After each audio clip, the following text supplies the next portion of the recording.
ఈవీ9 national news కు స్వాగతం. ముందుగా హెడ్లైన్స్. తొలిసారి ఈ రాష్ట్రంలో 38వ జాతీయ క్రీడలు.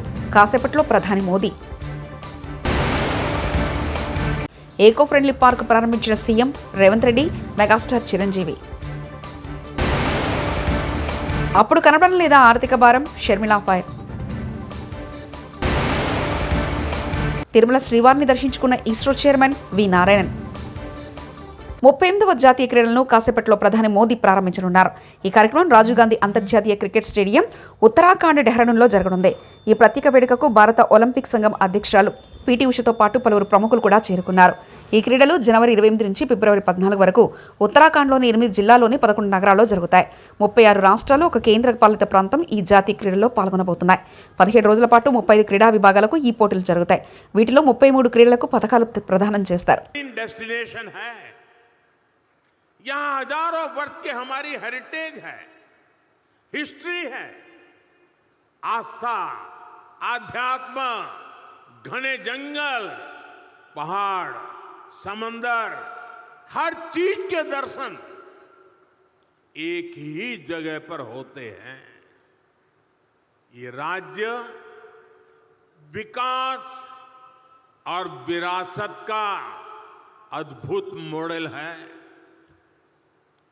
శంకరపల్లి మండలంలో ప్రపంచంలోనే అతిపెద్ద ఏకో ఫ్రెండ్లీ పార్కును రేవంత్ రెడ్డి, ప్రముఖ సినీ నటుడు మెగాస్టార్ చిరంజీవి మంగళవారం ప్రారంభించారు. ఈ కార్యక్రమంలో మంత్రి జూపల్లి కృష్ణారావు, పలువురు నేతలు, ముఖ్య అధికారులు పాల్గొన్నారు. ప్రకృతి ప్రేమికుల కోసం నగర్ శివార్లో నిర్మించిన అతిపెద్ద ఏకో ఫ్రెండ్లీ ఎక్స్పీరియం పార్కును ప్రారంభించారు. అంతర్జాతీయ స్థాయిలో రామ్దేవ్రావు 150 ఎకరాల్లో ఏర్పాటు చేసిన పార్కులో ప్రపంచవ్యాప్తంగా ఉన్న 25,000 జాతులకు సంబంధించిన మొక్కలున్నాయి. Argentina, Uruguay, Mexico, south America, Spain, Italy, New Guinea, Australia, Thailand, Indonesia, Malaysia తదితర దేశాల నుంచి అరుదైన మొక్కలు, చెట్లు, రకరకాల స్టోన్స్, అందమైన శిలలు సేకరించి గార్డెన్లో ఏర్పాటు చేశారు. బయట నుంచి చూసేవాళ్ళకి నేను జైల్లో ఉన్నట్టు ఉంటుంది, అన్ని కటకటాల్లా ఉంటుంది. అది అద్భుతమైన కళాఖండగా నేను ఫీల్ అవుతుంటాను. అట్లాగే చాలా అద్భుతమైన చెట్లు కొన్ని మా ఇంట్లోనే పెట్టుకున్నాను. ఇవి ఎప్పుడో 2002లో 2003లోనో మా ఇంట్లో పెట్టుకున్నాను. అప్పటి నుంచి నాకు అంత ప్యాషన్. ఆ తర్వాత ప్రతి క్షణం ఈయన ఎదుగుదలను చూస్తూ వచ్చాను.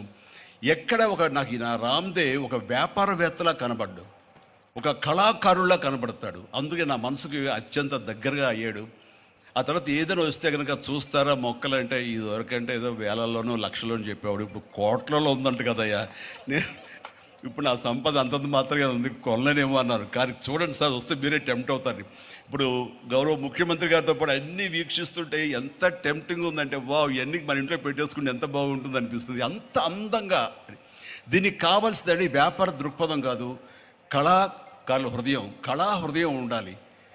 నా మటుకు నేను అతని ఒక కళాకారుడుగాను, ఒక ఆర్టిస్ట్గా చూస్తాను. నేను అంత తపన లేకపోతే, అంత ఇష్టం లేకపోతే సుదీర్ఘకాలం పార్కులు మేము డెవలప్ చేయాలనుకుంటున్నామో, రాబోయే రోజుల్లో ఖాళీ వరి పండించడమే కాదు, ఇతర కమర్షియల్ క్రాప్స్ వైపు ఈరోజు వనాలు, ప్రకృతి వనాలను పెంచడానికి కూడా రైతులను ప్రోత్సహించడానికి ప్రభుత్వం వైపు నుంచి ప్రణాళికలు ఉన్నాయి.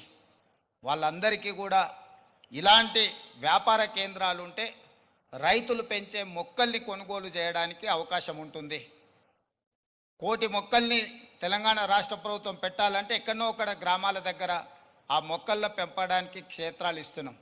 కానీ 6 నెలలు, సంవత్సరమే పెంచితే అవి మేము నాటినప్పుడు 20-30% కంటే ఎక్కువ బ్రతకడం లేదు. అందుకే రాబోయే రోజుల్లో మా మంత్రి గారికి సూచన చేస్తున్నా, అదేవిధంగా ఫారెస్ట్ మినిస్టర్ గారికి కూడా నేను ఆదేశాలు ఇస్తా. 2-3 సంవత్సరాలు పెంచిన మొక్కల్ని తీసుకెళ్ళి నాటితే మొక్కలు బతకడానికి ఎక్కువ అవకాశం ఉంటుంది. కానీ మరి రైతు 2-3 సంవత్సరాల ఆదాయం లేకుండా ఉండాలి అని అంటే రైతు బ్రతకం కూడా కష్టమవుతుంది. అందుకే దానికి తగ్గట్టుగా ధర చెల్లించి రాష్ట్ర ప్రభుత్వమే కొనుగోలు చేసి రాష్ట్ర ప్రభుత్వం నాటే హరితహారం మొక్కల్ని 3 సంవత్సరాలు 4 సంవత్సరాలు పెంచిన పెద్ద మొక్కల్ని నాటితే అది ఒక్క సీజన్లో మనం కాపాడుకోగలిగితే చాలు, అది తప్పకుండా చెట్టుగా, వృక్షంగా మారే అవకాశం ఉంటుంది. అందుకే రాబోయే రోజుల్లో ప్రభుత్వం యొక్క విధి విధానాలను చర్చించుకొని వాటిని సవరించుకొని తెలంగాణ రాష్ట్రాన్ని ఒక ప్రకృతి వనంగా మార్చాలని, అక్కడ రామయ్య గారు ఉన్నారు, ఒక సామాన్యమైన రైతు. తిరుమల శ్రీవారిని ఇస్రో చైర్మన్ వి నారాయణన్ దర్శించుకున్నారు. మంగళవారం వీఐపీ ప్రారంభ విరామ దర్శన సమయంలో ఆయన కుటుంబ సభ్యులతో కలిసి స్వామివారి సేవలో పాల్గొన్నారు. తిరుమల తిరుపతి దేవస్థానాధికారులు ఆయనకు స్వాగతం పలికి దర్శన ఏర్పాట్లు చేశారు. దర్శనం అనంతరం నారాయణకు రంగనాయకుల మండపంలో పండితులు ఆశీర్వచనం చేసి స్వామివారి తీర్థప్రసాదాలను అందజేశారు. ఈ నెల 29న GSLV F-15 వాహన నౌకను ప్రయోగిస్తున్నట్లు తెలిపారు. ఇది శ్రీహరికోట నుంచి చేపట్టే 100వ ప్రయోగమని ఆయన వెల్లడించారు. Early morning 6:23 we are going to launch the GSLV F-15 vehicle is going to launch the second satellite of the navigation series satellite NVS-02 from Sriharikota. This spacecraft will be used for navigation purpose and it will be used for multiple functions. This is very important to inform all of you. This is the 100th launch from Sriharikota, the first launch being the SLV-3 E1 launch in the year 1979. So we have come a long way, growing to greater and greater heights with the team ISRO's work and the academic institutes and contribution and industry contribution. We have come to greater heights, and tomorrow morning we'll have this great accomplishment, which is the 100th launch from Sriharikota. ఇక తిరుమల శ్రీవారిని ప్రముఖ గాయని సునీత దర్శించుకున్నారు. VIP ప్రారంభ విరామ దర్శన సమయంలో స్వామివారి సేవలో ఆమె పాల్గొన్నారు. తిరుమల తిరుపతి దేవస్థాన అధికారులు ఆమెకు స్వాగతం పలికి దర్శన ఏర్పాట్లు చేశారు. అనంతరం గర్భాలయంలో స్వామివారిని దర్శించుకుని మొక్కులు చెల్లించుకున్నారు.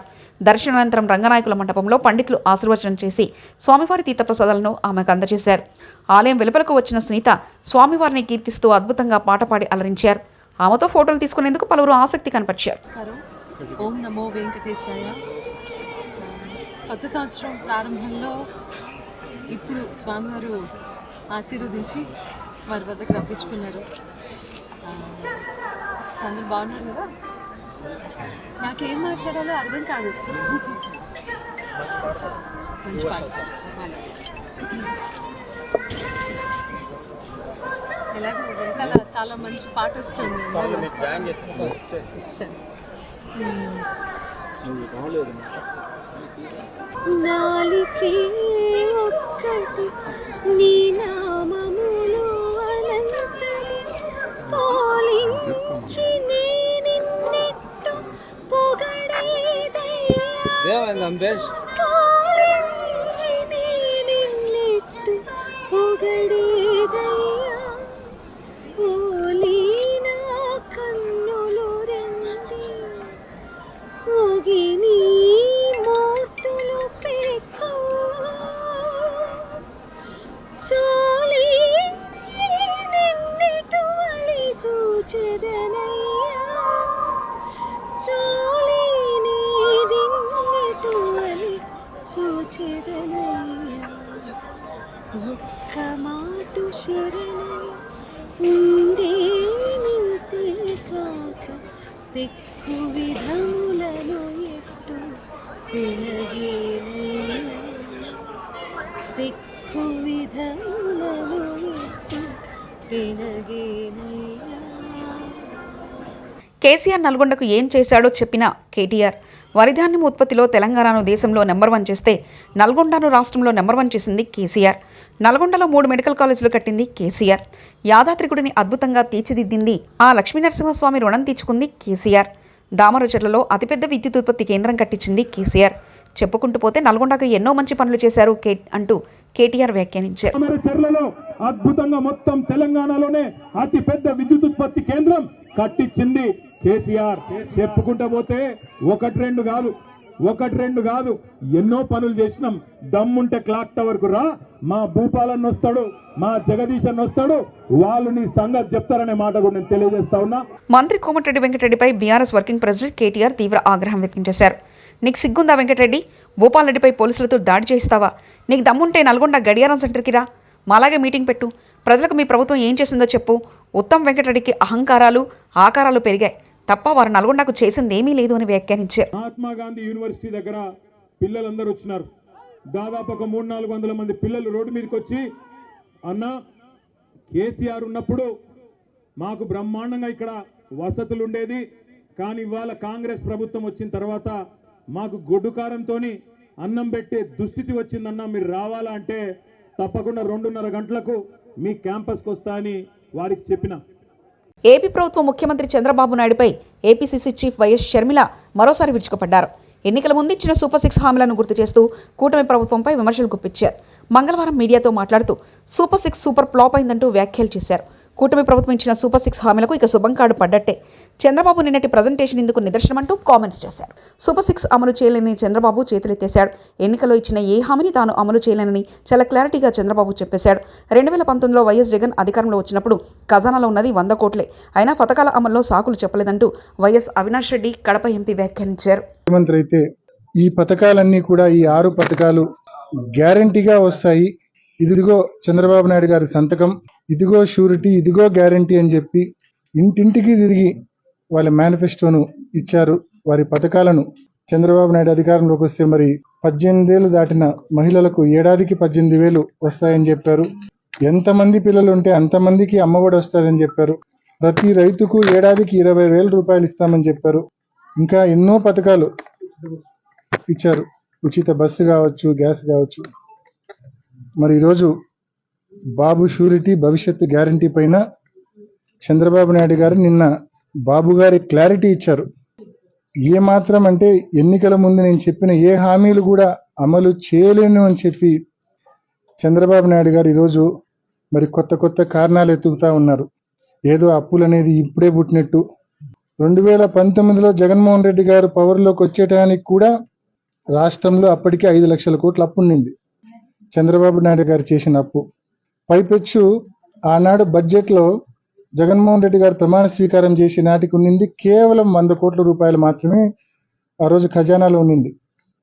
మరి ఆ పరిస్థితుల్లో పవర్లోకి వచ్చిన జగన్మోహన్ రెడ్డి గారు 5 సంవత్సరాల్లో మధ్యలో 2 సంవత్సరాలు కోవిడ్తో రాష్ట్ర ప్రభుత్వానికి రాబడి రాకపోయినా ఎన్ని ఇబ్బందులున్నా ఇచ్చిన ప్రతి వాగ్దానాన్ని అమలు చేసినారు. వైఎస్ఆర్ ఆసరా ఇచ్చారు, చేయూత ఇచ్చారు, అమ్మఒడి ఇచ్చారు. కోవిడ్ వచ్చిందని చెప్పి కారణాలు చెప్పలేదు. ఇచ్చిన ప్రతి వాగ్దానాన్ని 5 సంవత్సరాలు అమలు చేసి చూపించిన ధీరుడు జగన్మోహన్ రెడ్డి గారు. చంద్రబాబు నాయుడు గారు ఇచ్చిన హామీలు మరి అధికారంలోకి వచ్చిన 7-8 మాసాల్లోనే ఇచ్చిన హామీలు అమలు చేయలేనని చెప్తున్న ద్రోహి చంద్రబాబు నాయుడు గారు. మరి ఇద్దరి మధ్య తేడా గమనించమని, 2 పార్టీల మధ్య 2 నాయకుల మధ్య గమనించమని చెప్పి ప్రజలందరినీ కూడా నేను మనవి చేస్తా ఉన్నా. ఇచ్చిన ప్రతి హామీని నెరవేర్చిన జగన్మోహన్ రెడ్డి గారు ఎక్కడ ఇచ్చిన హామీలన్నీ కూడా అమలు చేయలేను అని చెప్పి చేతగాని దద్దమ్మ మాట్లాడుతున్న చంద్రబాబు నాయుడు గారు ఎక్కడ? ఈ తేడాను ప్రతి ఒక్కరు కూడా గమనించమని ప్రజలను మనవి. అదేవిధంగా ఇలా అబద్ధాలు చెప్పి అధికారంలోకి వచ్చారు. ఈ మాదిరి చేయలేనని చెప్పి తప్పించుకోవడానికి లేదు. వైఎస్ఆర్ కాంగ్రెస్ పార్టీ మహిళలను, రైతులను, అందరినీ, ప్రతి ఒక్కరిని కలుపుకొని ఉద్యమిస్తాం. ఇచ్చిన ప్రతి వాగ్దానాన్ని మీరు అమలు చేయాల్సిందే అని చెప్పి ప్రభుత్వాన్ని డిమాండ్ చేస్తా ఉన్నాం. వెన్నుపోటు ఎలా ఉంటుందో చూపించాడు చంద్రబాబు. ప్రపంచంలో మోసగాడు ఏ మోసగాడు చేయని వంచన చంద్రబాబు ప్రజలకు చేశాడు. ఎన్నికల ముందు వైఎస్ జగన్ పథకాల వల్లే రాష్ట్రం అప్పుల్లో కూరుకుపోయిందని ప్రచారం చేసి అంతకంటే ఎక్కువ హామీలు ఇచ్చాడు. ఇప్పుడేమో ఇచ్చిన హామీలు నెరవేర్చే పరిస్థితులు లేవంటున్నారంటూ భూమన కరుణాకర్ రెడ్డి వ్యాఖ్యానించారు. నేను చేసినటువంటి సూపర్ 6 వాగ్దానాలను నెరవేర్చటానికి ఏమాత్రము కూడా అనువైనటువంటి రీతిలో పరిస్థితులు లేవు. కనుక వృద్ధి రేటును 15% పెంచిన తరువాత దానిని గురించి ఆలోచిస్తాను అని చెప్పటం ఎంత దుర్మార్గమైనటువంటి విషయం అంటే, ప్రపంచంలో ఎంతోమంది మోసగాళ్లను చూసి ఉంటాం, ఎంతోమంది వంచన చేసేటువంటి వాళ్లను చూసి ఉంటాం. కానీ ఒక ప్రజానాయకుడిగా ఉండి ప్రజలకు మేలు చేయటానికే కారణజన్ముడుగా జన్మించినాను అని తన అనుయాయుల చేత పొగిడించుకునేటువంటి చంద్రబాబు నాయుడు గారు చేసినటువంటి ఈ ప్రజా వంచన అన్నింటికంటే చాలా దుర్మార్గమైనటువంటిది.